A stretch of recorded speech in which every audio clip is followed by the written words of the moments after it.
শুভ নববর্ষ উদযাপন করার জন্য ডিজে বাজিয়ে পিকনিকে যায়, এরকম যুবক আছে না রে? অবশ্যই আছে। যুবক ভাই আমার, তোমাকে বলতে চাচ্ছি, শুধুমাত্র সময়ের ব্যবধান। আজকে তুমি ডিজে বাজিয়ে যে আল্লাহ জমিনকে কাঁপাচ্ছ না, সময় একটা এমন আসবে যেদিন এই জমিন তোমাকে কাঁপাবে।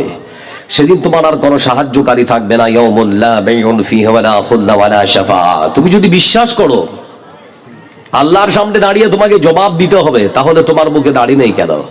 তুমি যদি বিশ্বাস করো আল্লাহর সামনে দাঁড়াতে হবে, তাহলে তোমার লুঙ্গি প্যান্ট পায়জামা টাকনুর নিচে ঝুলছে কেন? তুমি যদি বিশ্বাস করো আল্লাহর আদালতের সম্মুখীন আমাকে হতে হবে, তাহলে আজকে যে বাজার লেগেছে তোমার মনটা ওখানে ঘুরে কেন? এজন্য যারা বসে আছেন, সব শিক্ষা মানুষের উপকারী হতে পারে না, বরং শিক্ষা মানুষের ক্ষতিও করে।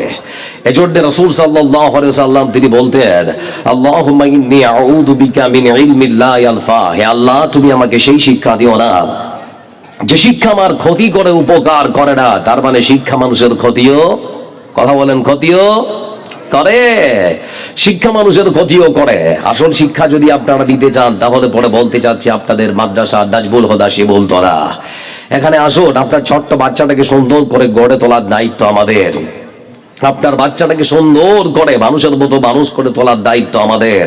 এমন একটা সুন্দর পরিবেশ আমরা বড় করে তুলবো যে সমাজের নিরীহ, নিপীড়িত, নির্যাতিত মানুষের কথা বলবে, যে পৃথিবীর বুকে সমাজের সেবামূলক কাজ করবে, যে পৃথিবীর বুকে ভালো একজন আলেম হয় সমাজের সেবা করবে।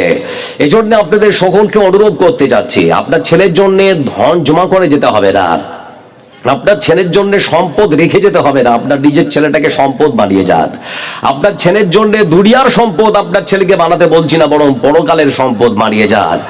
দুনিয়ার সম্পদ মানে মাস্টার, ব্যারিস্টার, প্রফেসর বানিয়ে যান, ভালো কথা, কিন্তু একটা সত্য আপনাকে স্বীকার করতেই হবে, যেটা হলো আপনি মৃত্যুবরণ করলে আপনার সে মাস্টার, ব্যারিস্টার, প্রফেসর ছেলে আপনার জানাজাটা পর্যন্ত পড়াতে পারবে না। তার জন্যও একজন আলেমের প্রয়োজন পড়ে। এজন্য আপনাকে যদি 2টা 3টে 4টা আল্লাহ ছেড়ে দেয়, সন্তান দেয়, অন্তত একটাকে আলেম অথবা হাফেজ বানিয়ে নিন। তাহলে পরে মৃত্যুর পর অন্তত আপনার, আপনার স্ত্রীর, আপনার পরিবারের মানুষদের জন্য জানাজার নামাজটা আর কারো কাছে গিয়ে অনুরোধ করে পড়াবার জন্য বলতে হবে না।